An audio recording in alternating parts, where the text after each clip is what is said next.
Good afternoon.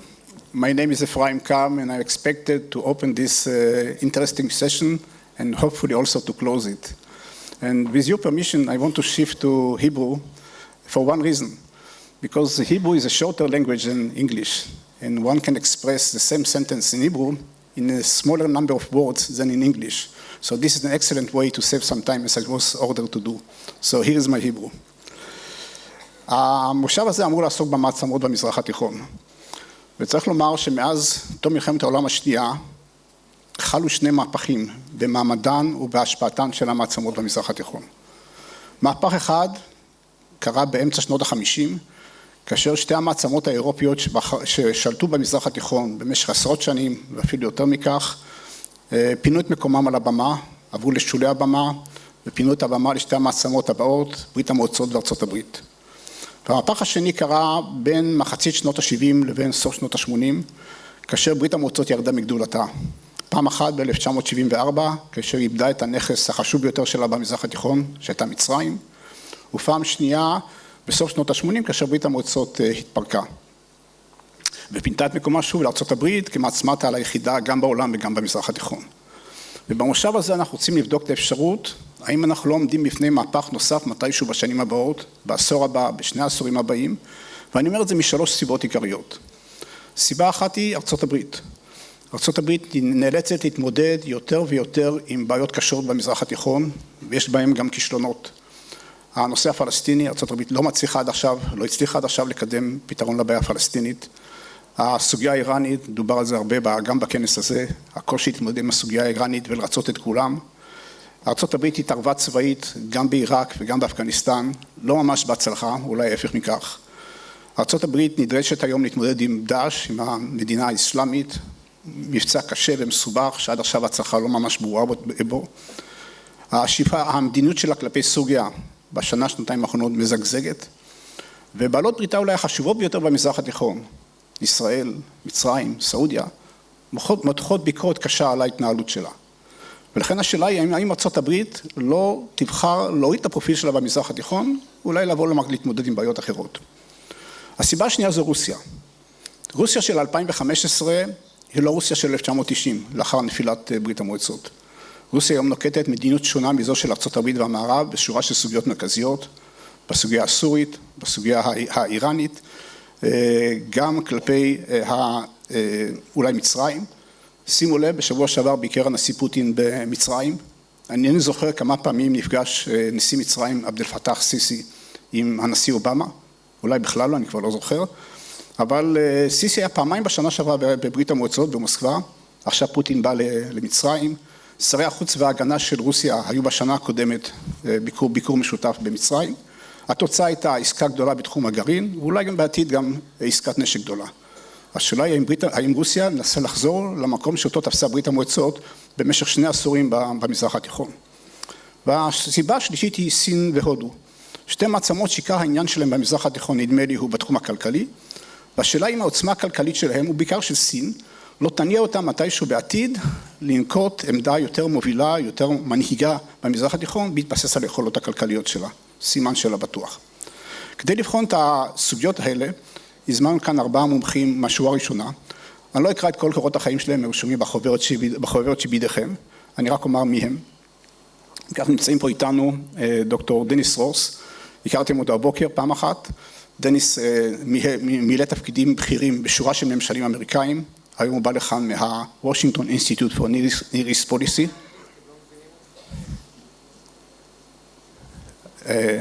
אני יצאתי מההנחה שיש להם כאן תרגום. אז אני אסיים כבר את מה שהתחלתי כאן. אם כך, אמרתי דניס רוס. את הנציג הרוסי גייסנו ממש ברגע האחרון, זה סגן השגריר הרוסי פה בארץ, אלכסיי דרובינין. את נקודת הראות הסינית תציג דוקטור קריסטינה לין, שבא לכאן מסייס, מוושינגטון, ואת נקודת הראות ההודית ייצג מר ויקרם סוד, בעל רקע רחב בתחום הביטחון, והיום הוא חבר במכון הודי מוביל בתחום האסטרטגיה. את הדיון ינחה נדב אייל, אתם מכירים אותו ודאי מערוץ 10, כל מי שרואה את החדשות של ערוץ 10 פוגש אותו שוב ושוב בחדר המגורים שלו. נדב יהיה לי ינחה, אני אשב בשקט בקורסה שלי ואני אומר את הערות הסיכום למפגש הזה. נדב, המיקרופון שלך. Thank you very much, Efraim. The opening statement by Efraim was in Hebrew, and I see that you didn't have any way to get the translation. So I'll make it really short. The Middle East is changing. The United States, which since World War II, and especially since the fall of the Soviet Union, has became, as Madeleine Albright put it at the time, an indispensable nation. She said it, of course, generally, but you can say it about the Middle East specifically after 1990, is, at least it seems, losing some of its grip in the region. It has fought a war which it has not completely won. It has left Iraq. And the question at hand is, do we have here a situation in which new and old powers are influencing more and more the Middle East, and what, of course, are the consequences for the stability in the region, and including specific issues like the war in Syria and Iran. So we have a very short amount of time. We're going to make the most of it, try to make the most of it, and I want to open with you, Ambassador Denis Ross, and ask you about the relationship between Israel and the United States, which are at focus, of course, of the news right now. But is it possible, do you think, that Israel and the United States are now experiencing a situation in which Israel might need to pivot itself, or is pivoting itself, from its close relationship with its strategic alliance with the United States, or this is a quarrel within the family, with its friends, and Israel actually has no option? And if Israel has no option, is it the same for the US in this region?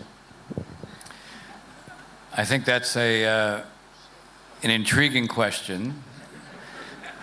I was going to start by saying I hadn't noticed there were any troubles between the US and Israel, but look, I would say the following.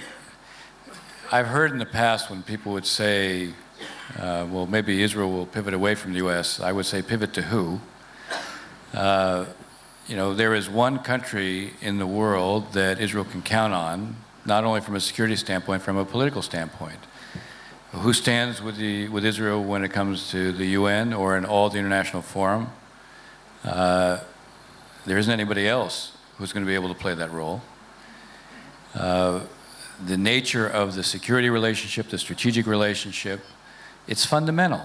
Now, the fact is, one of the reasons that we have a special relationship is because there are shared interests, shared values, and shared threats. And I don't see that changing. You know, there is there's tension in the relationship right now. We can obviously talk about that. Do I think it's going to affect the fundamentals? No. It's not? I don't think it's going to affect the fundamentals. It's not a sort of a lowest point ever that might actually make Israel a partisan issue in the United States, thus actually influencing the strategic relationship? This is the risk, isn't it? Well, look, if Israel becomes a partisan issue, well, yes, then it's going to change the character of the relationship. What has always served Israel well is that it's not a Republican issue, it's not a Democratic issue, it's an American issue. If Israel is transformed into a partisan issue, particularly at a time when within 20 years, the United States will be a minority-majority country.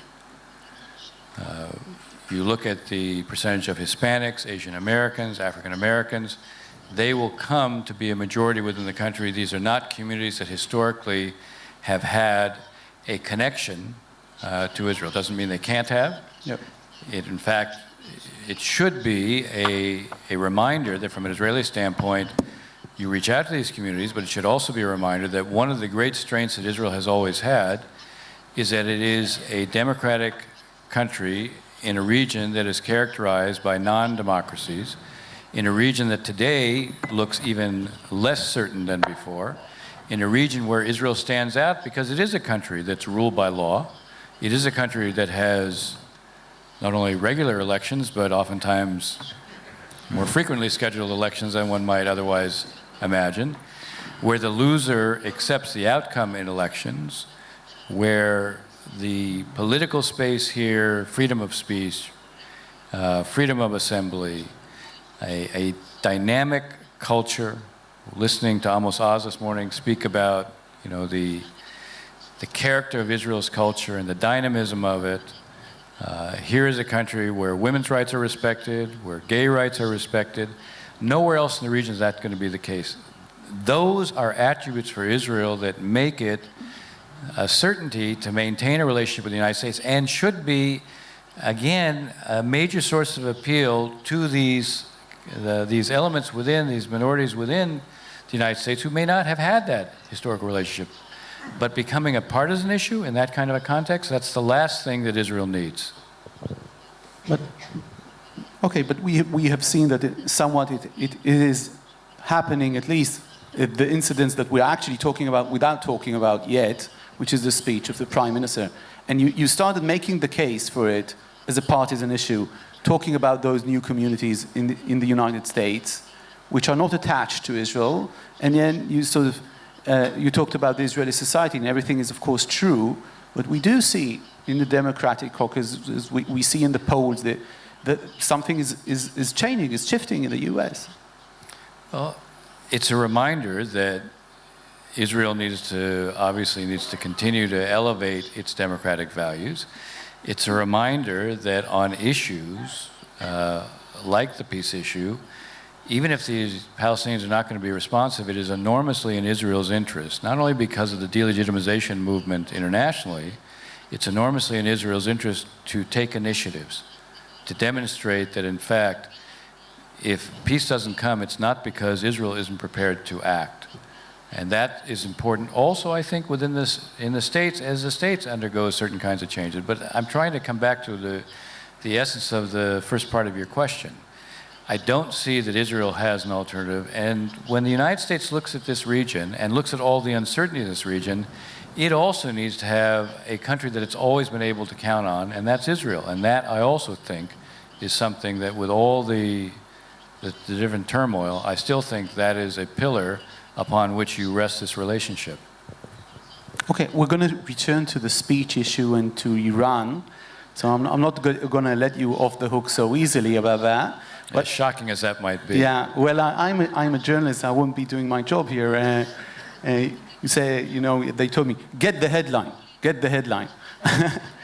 I want to turn to Deputy Ambassador Drobinin. I just asked Dennis Ross about the relationship between Israel and the United States, and I'm wondering, how do you see, for instance, the way in which Russia has played its cards in reference to the Syrian civil war? And I should state right in the beginning that here in this country we had a defense minister that predicted that in a few months President Assad won't be there, and Israel positioned itself at the time as completely opposed to the Russian view in that sense, and sort of predicting that the West and the United States would be right in their assessment that it's a done deal, that the regime is over. And of course, Russia held a completely different view, and to a large extent, it turned out, in various aspects, even right. So is this a victory, what's happening in the civil war in Syria right now? The fact that Assad is still there for Russian policy in the Middle East? Well, thank you very much for the invitation to this important and distinguished forum. It's a great pleasure to sit here and to be able to lay out the Russian official position on very important issues. I think you understand that my disadvantage is that I am an official and you are experts. All my colleagues here on the panel are experts. That makes you all the more interesting. So they are freer in expressing their views than I am. But anyway, I will try to answer your question. First of all, I would like to say that it's a kind of a complementary question. It's easy to answer this question and to say that, well, Russia was right from the very beginning in not focusing specifically on the figure of the Syrian president, and speaking more broadly about reasons of the civil conflict that started to play out in Syria in 2011. So, but you know, we are here trying to engage in a very serious discussion, so I will not call it a victory for Russia, because we have never seen this situation as a lose-win situation. I would say that what we have experienced over the last 3 years in Syria is a very tragic development of events. What we have right now is a very complicated, difficult situation on the ground, when we have a central government beleaguered and opposed by a vast array of irregular groups, some of them affiliated with most extremist forces, which have put their force on display over the last months, not only in Syria, but also in Iraq, in Libya quite recently. So what we have now is a very, very complicated situation. In Russia, we see it as a serious security challenge, because this situation gives a very propitious breeding ground for the recruitment of violent extremists, and not only in Syria or in the Middle East, but also in Europe, in Russia, even in China. And there are some cases of people coming all the way to Syria from the United States and then back to the United States. Yes. So this is a difficult situation. What we say right now, because I think it is the most important thing, is that we still need to take a closer look at the role that the Syrian government is playing in all of this. We do, as Russia, we do not try to, to absolve the Syrian government of some, very cruel actions, to put it diplomatically, that it has undertaken against some parts of its own population over the years, but still we do have to recognize that this is a regime that is supported by a large part of the Syrian population, that it is a government that has been fighting extremist forces, probably alone in that region for quite a while now. And I think the guiding line for the continuation of possible common efforts in this arena was stressed by leaders of the G8 countries last year in Northern Ireland, when the they G7, called. right? Sorry? It's less than a G8 right now. You can say it like that, right? That will be quite. But let me interrupt you. But just to finish my words, the leaders at that time joined their hands in declaring that it is important for the government of Syria and the opposition forces to fight the extremist groups together. Probably this is a guiding line that we need to take into account going forward. Okay, let me put to you sort of a general analysis, which I think is the general analysis today, beyond the substantive arguments you just made about the regime itself, recognizing, quite frankly, as you did, the atrocities that it is responsible for.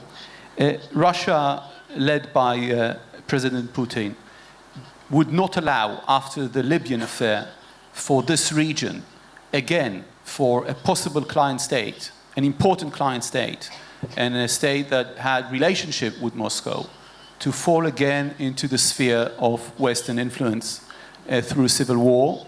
It would do anything in its power, including shipments of weapons, of course, using its veto power and every aspect of power, in order to make sure that this regime would not change if there would be not sort of a Russian agreement with Western countries about what will happen afterwards. And Russia is aiming at, again, having much more influence in the Middle East, somewhat as it had 30 or 40 years ago. How would you react to that, Francis? Well, I think I don't want to argue with you that Russia wants to have influence in the Middle East. It's only natural for a country of Russia's size and economic and political clout to have influence in a region which has, which it has, had a lot of presence over the last, let's say, 2 centuries. It's only natural. But what I will argue against is, trying to draw in parallels to what Russia is trying to do in the region now and what the Soviet Union did. Because, the situation is completely different. Russia does not try to impose its ideology on governments that it is dealing with. What we are trying to do in the Middle East right now is trying, first of all, to preserve the respect for international law. We are trying to engage with legitimate governments. And what we are trying to do is trying to support them in their fight, legitimate fight, against extremist forces which are threatening the stability in the region. Okay. So there is a kind of a sea of difference between what the Soviet Union did and what Russia is doing. I'm going to talk, let's talk a bit later about the rivalry or the possible rivalry with other powers, but I want to turn to you, Mr. Sood, and talk a bit about India. I think I should congratulate you because I read somewhere that India has surpassed China in terms of growth this month. I think India is right now growing faster than China is. That's myself. Is it because India is doing so good, or is it because China is slowing down? I think it's a bit of both. Yes. In this region,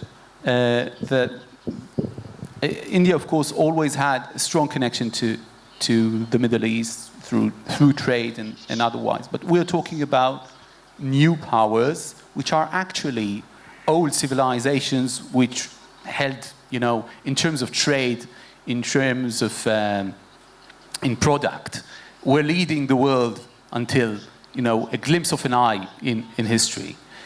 How do you see the position of India in this new Middle East in which one superpower has no ability to dictate outcomes?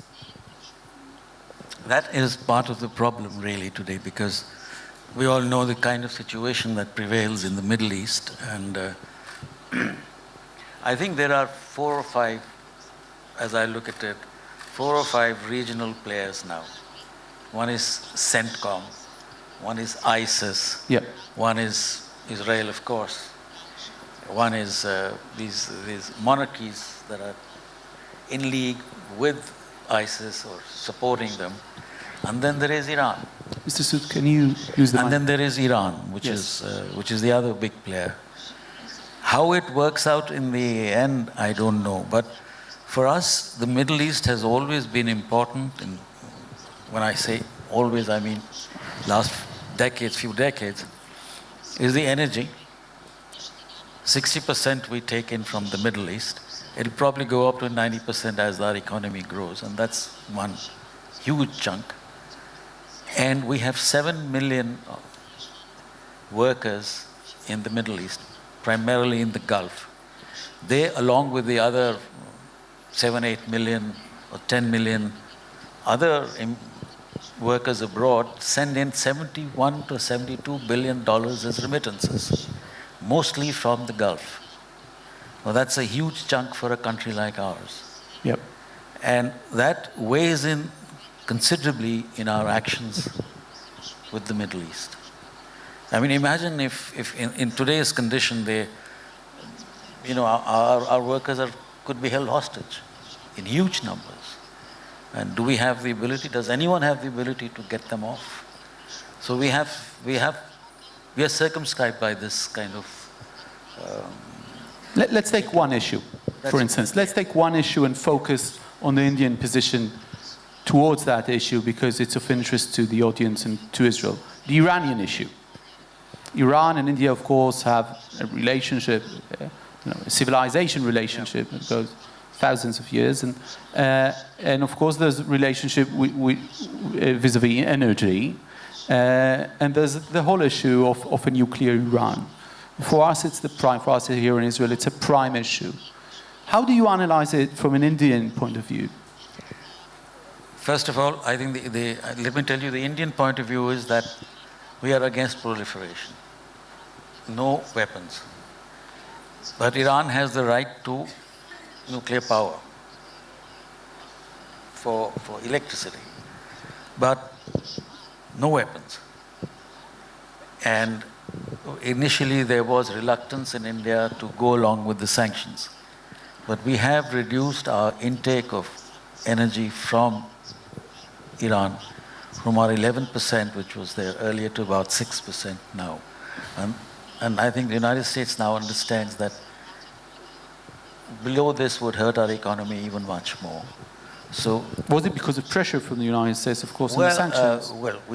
We wanted to be part of this system that pressures Iran to pressurize Iran to the policy that you enunciated. So that is as far as we can go for sanctions. If negotiations fail now, sorry? If negotiations will fail now, a country like India that needs the energy, what would India do? The P5 plan +1 fails. There is no process for the time being, and India has to take a decision. Does it, go on and starts buying oil from Iran in the same rate that it did? We'll have to go and look for oil elsewhere too. Yeah. We can't be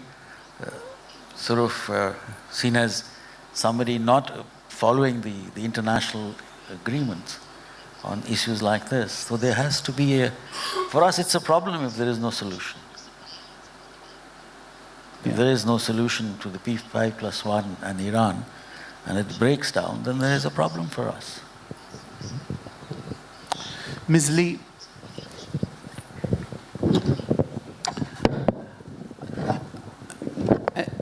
in a sense, an elephant in the room is China, and it's a big elephant. China, of course, will become the world's largest economy in a few years now. From what you see, from what you hear, what are the ambitions in this region? Are the ambitions purely economic, infrastructure, energy? Do they focus on spheres of influence? Sometimes you need to secure these spheres of security influence in order to make sure that your energy routes and other interests, which are commercial, are protected. How do you see the strategy, the Chinese strategy now? Well, first of all, I'd like to thank INSS and General Udi Jekyll for inviting me to come and speak about China. It's really an honor to be here. You're right. China's interest in the Middle East is primarily driven by energy security, just like India, and ties in with a lot of what Mr. Sood said. And I also concur with Ambassador Ross that there's no substitute or alternative for U.S. role in the Middle East. Although, we could have additional partners. I think there will be less freedom of action with the U.S. First of all, I'm an American. Yes, of course. Not speaking for the Chinese. Well, I'm asking you as a Chinese expert. I think U.S. will continue to play a vital role and be an ally for Israel in this region, but perhaps have less freedom of action as extra-regional powers like China or India or Russia enter the security scene. So I think that it's important for us to figure out ways to partner together for regional stability. It shouldn't be, mutually exclusive. China is a unique global actor. It is not yet a global power like the US, but nonetheless it is a global actor with global interests. So it's driven to be more proactive, take a greater geopolitical role in the Middle East by three core interests. First of all is energy security, that ties into economic growth that sustains the communist regime's legitimacy and survival. Secondly is territorial integrity, to garner support from the Muslim world for the One China policy, and that Xinjiang is a part of China, not East Turkestan. Tied into that is internal stability. Stability, you hear the Chinese talk about stability all the time.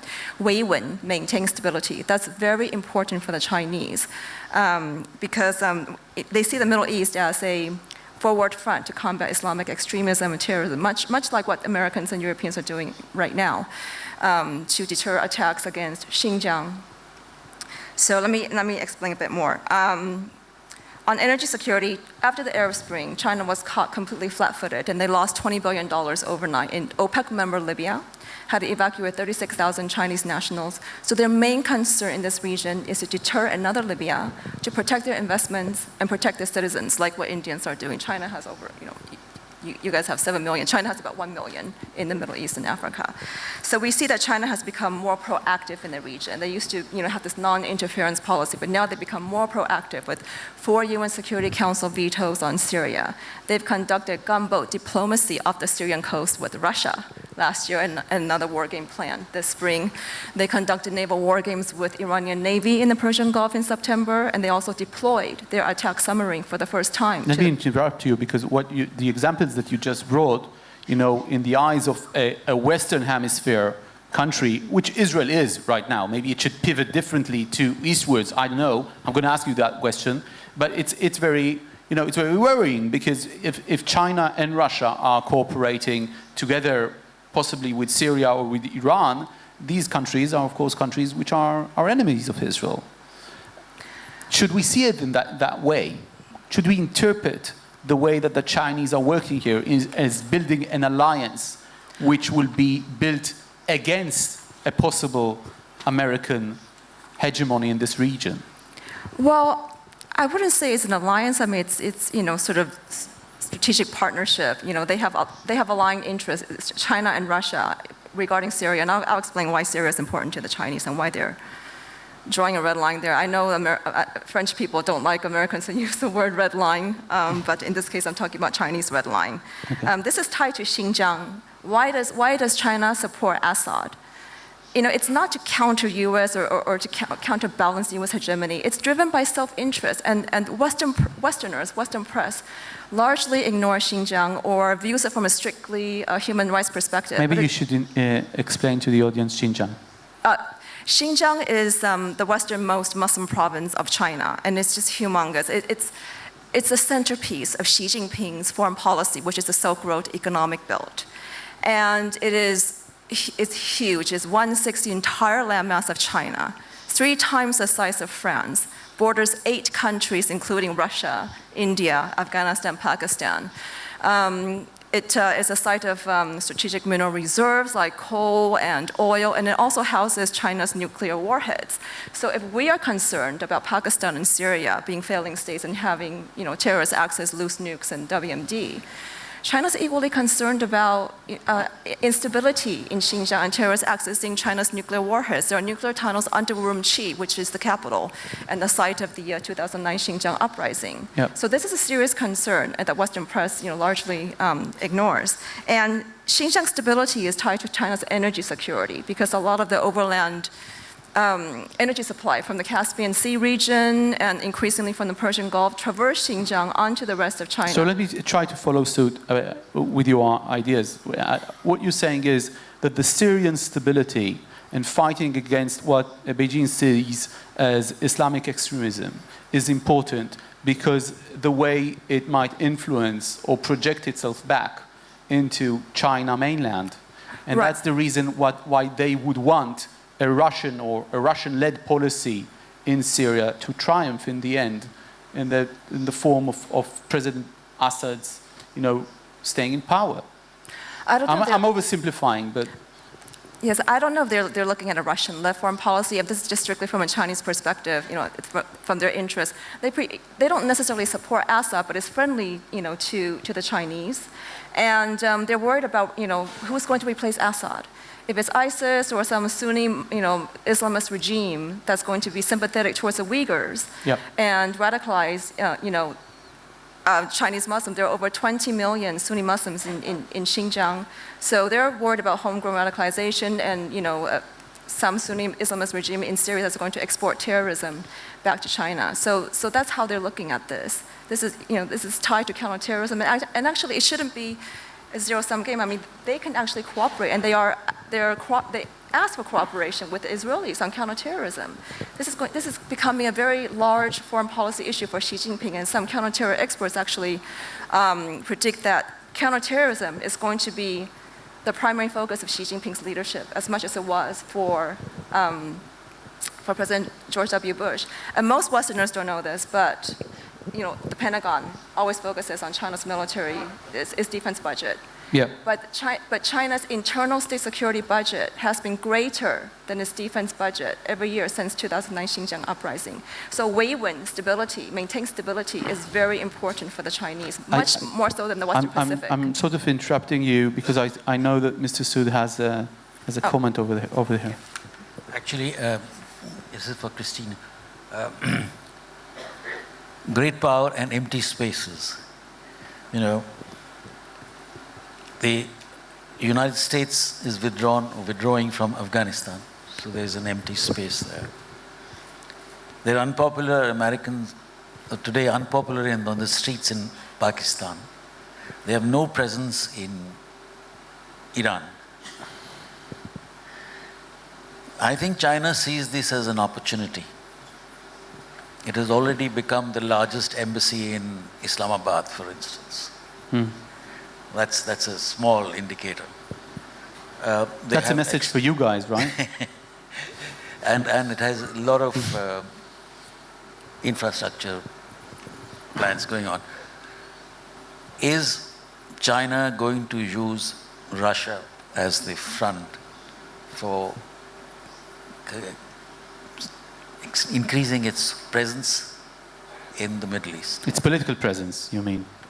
Not military presence, economic infrastructure presence with security provided by somebody else. That's a question I would like to hear Denis Ross' take on it, and then Vice Ambassador Drobinin about the question you just raised. First of all, about the analysis you just heard from three persons to your right-hand side, about the way that the United States is perceived. I know that Americans don't like to hear the term empire, but a sort of a redrawing empire, I'm using this term anyway, a redrawing empire in the region, and what it means for stability in the region and for the rise of new and old powers in the region. And then I would want to hear you, Vice Ambassador.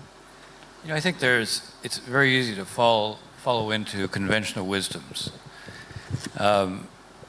When it comes to the use of military power, who's carrying out a large number of air sorties every day in this region? I don't think it's Russia. I don't think it's China. I know it's not India. I think it's the United States.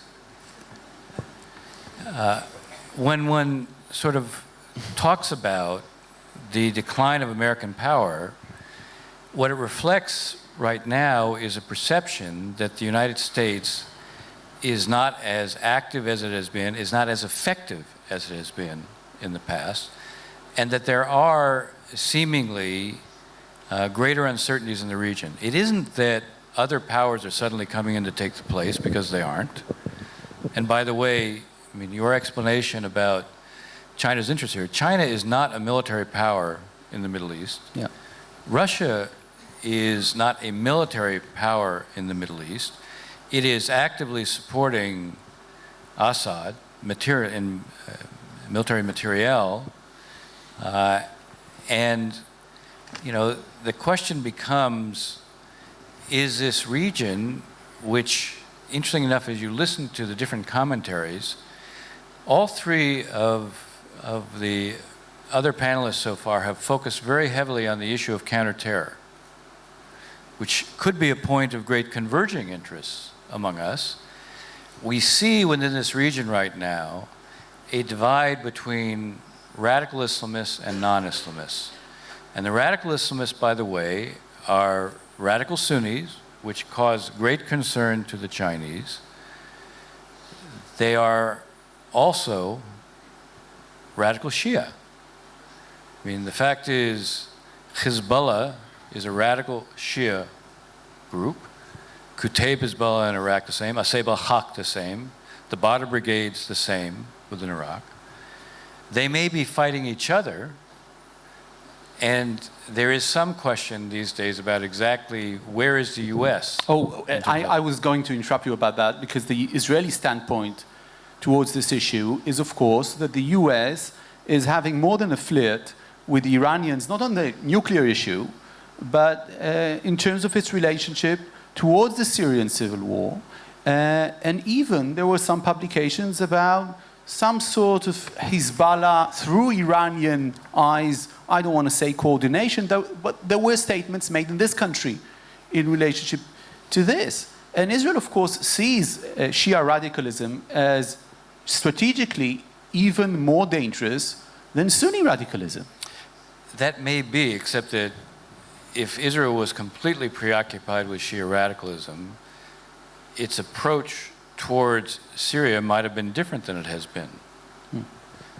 Israel has not, even though there were certainly some within Israel who looked at what was going on in Syria and saw it as a chance to change the balance of power against Iran, Hezbollah and Syria.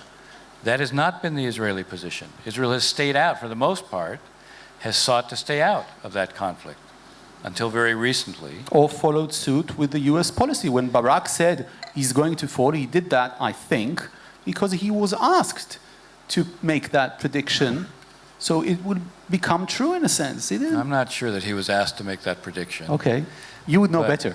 No, I'm just... Yeah, I know. I feel quite certain he was probably not asked to make that prediction. Okay. There were certainly others at the time who were not making that prediction, but but I think the point is, look, I understand the issue you're raising. The issue you're raising is the U.S. strategy towards ISIS right now has put a premium on focusing on ISIS and has not put a premium on focusing on the radical Islamist threats that may exist. I still think this is an issue that is still probably something to be sorted out on our side. We have a strategy towards ISIS in Iraq that is very clear. We have a strategy towards ISIS in Syria that is not so clear. And that is something that, as I said, I mean, this is something that over time I think is still part of a strategy that has to become more developed. If we are going to succeed against ISIS, we can't have a containment strategy within Syria. We're going to have a different approach. That's not the topic of this panel, but I think the topic of this panel is America in decline in this region, or is the United States somehow withdrawing from this region? And the fact is, for all the talk of pivots, the fact is we don't exactly look like we're pivoting out of the Middle East right now. You know, you made the statement, or somebody made the statement, the U.S. out of Iraq. No, we're not out of Iraq. We have close to 3,000 military personnel on the ground in Iraq. Not to mention we are carrying out daily sorties in Iraq. It may not be the level of activism that some people suggest it should be, and it may also reflect that this is an increasingly difficult region to try to manage at this point. I see the prospect of the United States withdrawing from this region very slight. And the reason is very simple. The larger the threat with failing and failed states, the greater the potential for groups like ISIS to have operational space in which to be moving. The more they operate, the more these types of groups exist, the more they ultimately represent a threat to the homeland of the United States.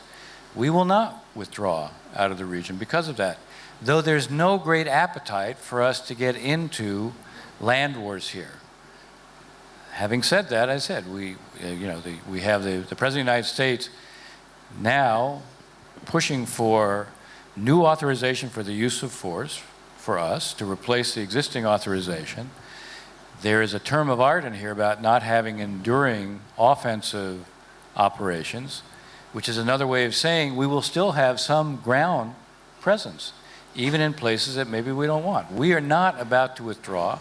We still have military forces that nobody else has, and yet we have at the same time certain common interests. When it comes to counterterror, this is a common interest. It's not a different interest.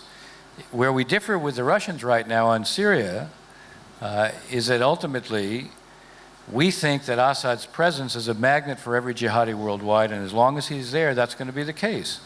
But we don't have an answer for Syria today, and that's something that we have to try to come up with. So I think some of the inherent conflict that may exist is going to be reduced the more the focal point is counterterror, because this is a common interest, it's not a competing interest. I want to ask, we're nearing our time end, and I know that Efraim is looking at me and he's worried about that, but you know, we're gonna slightly go overboard, because I want to hear you, Vice Ambassador Drobinin. Do you think it's possible for Russia to build today partnerships in this region, strategic partnerships, which will, you know, Wikram mentioned China using Russia as a front, or even having a partnership with China, which would be, for instance, towards the Syrian issue or towards the Iranian nuclear issue, which would be very specific, not a general partnership, not an alliance, but it will go to strengthen its interest in these issues, and its interests are not the same as the interests of the United States. Because we're not talking here about counterterrorism, but about different issues. Regime change, Iran nuclear or not nuclear, what to do if negotiations fail, and so forth. Well, thank you very much. I will try to be concise. First of all, let me just say that I agree completely with Dr. Ross that a policy of any major power towards the region is not built only on counter-terror or security considerations. There is a much wider range of considerations and interests, including economy, humanitarian, energy, and, you know, this is an environment that a political leadership has to take its decisions. Now, as for strategic partnerships, as you put it, with China or with anybody else, first of all, let me tell you that it is really difficult to use Russia against its interests. Yeah. So it's not going to be used by anyone, not China, not the United States, but it will take its decisions according to its own considerations. So now what we see now with regard to Syria or Iran, again focusing on those very two specific issues, because, you know, there are a lot of other issues and the situation is much more multifaceted in the region.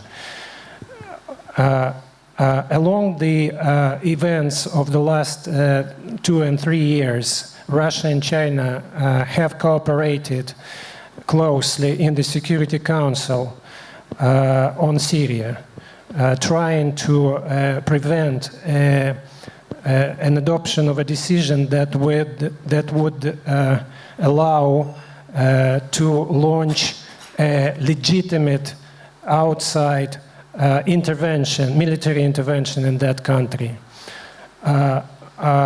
We hope that this page has been turned over and a major effort is going to be undertaken for a political settlement of the crisis in Syria.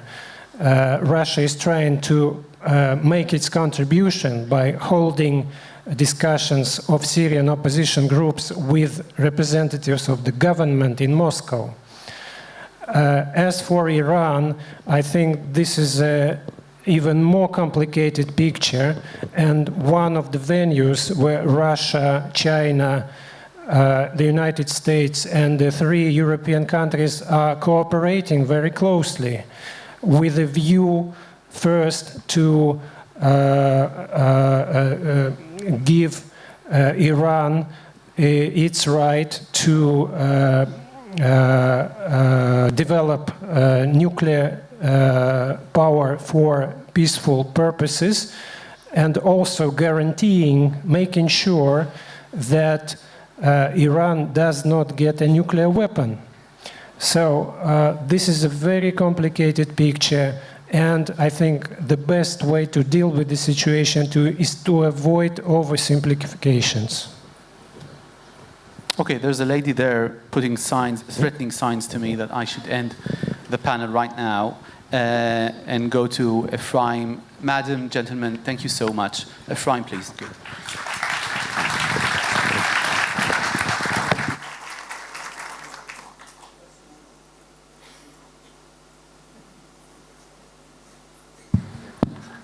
I just want to make two short comments, and I apologize for speaking in Hebrew before. I didn't realize that the panel members didn't have translation. Two comments. One, I raise a question to what extent we have to expect that the United States will perhaps lower its profile in the Middle East, facing all the difficulties and problems and expectations in the Middle East. My answer is negative. I don't think it can happen. I'm saying that for twofold reasons. One, the Middle East has become the most unstable region around the world. And this instability is not limited to the Middle East. It goes much beyond the Middle East. It goes to Europe and to some extent to the United States. And I think the United States cannot allow itself to ignore these new difficulties and dangers. And if you try to escape from the Middle East will run after you. And secondly, many of the leaders of the Middle East, many of them are allies of the United States, not only Israel, are too weak to handle these problems, to cope with these difficulties. And therefore, they need the United States. Without the United States, Kuwait probably would be under Iraqi rule until today. Without the United States, nobody could lead the struggle against ISIS and so on and so forth. I think for these two reasons, and some other reasons that I don't have the time to refer to, I do not expect the United States to significantly lower its profile in the Middle East. Secondly and lastly, implications for Israel. I mentioned one implication. During the last year and a half, there are growing tensions between Egypt and the United States. And Egypt is one of the best allies of the United States in the Middle East. I won't refer to the reasons for these tensions. But anyway, for the last year and a half, under President Sisi, Egypt is speaking explicitly about changing the balance of its relations with the United States on one hand and other countries, other governments, especially Russia, on the other hand. The question is to what extent it can refer to Israel. And I would say during the last 25 years, Israel has improved significantly its relations with the countries that we are representing here, with Russia, with China, with India. And sometimes you hear some voices in Israel saying that perhaps we don't have to put all the eggs in one basket, the American basket, and we have to change the balance of our relations between the United States and other governments. I would say whatever it happened, and with all the importance of these relations with other countries, there is no alternative to the strategic relations between Israel and the United States. We'll have to continue and rely on the United States despite all the difficulties and controversies which emerge from time to time. Thank you very much.